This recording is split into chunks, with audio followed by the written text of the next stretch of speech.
So in this lecture, we have discussed the following things. Uh, Energy principles in structural mechanics. And as I have already discussed, or I have already shared in this lecture, that energy principles means we have to study the various relationships between stress or stress and strains, and then displacement or deformations, and the various relationships between these parameters. And also we will be going through some general principles. That means we will see the various equilibrium equations which we have already studied in the recent semesters.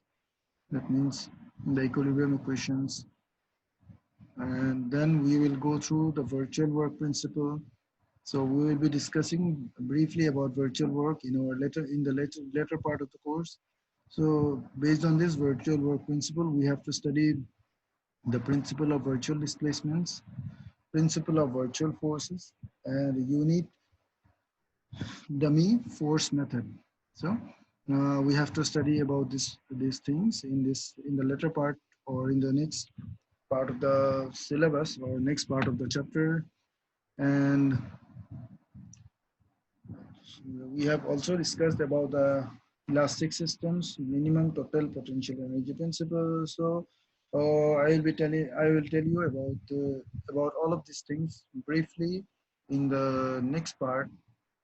So next we have discussed the principle of stationary total complementary potential energy, then Castigliano's first theorem for forces, then linear elastic systems, then Castigliano's second theorem, which will be used for finding out displacement or deformations of various structures, then Betti's reciprocal theorem, which will be used for finding out deformation or deflection.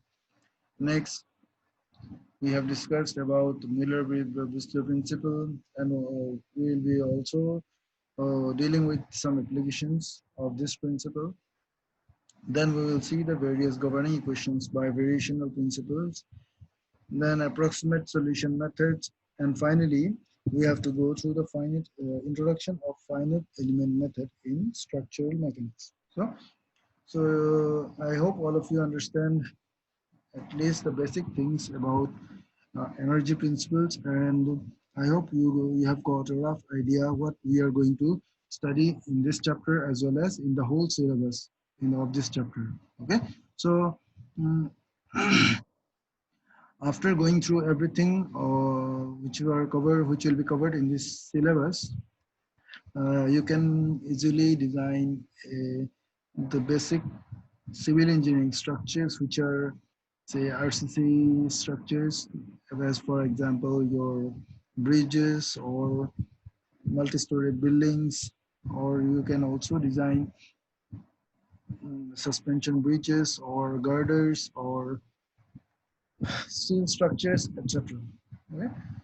So in the next lecture, we will be discussing briefly the about the planning process, how we can proceed to design a civil engineering structure, and also we will discuss the properties of steel and concrete, and also we will go through in details about the stress strain relationships, also the various methods by which we can find out the deformations or deflections in structures. Okay, so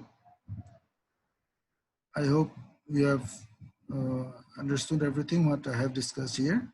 Okay, so thank you everyone, and hope to see you all in our next lecture. Thank you.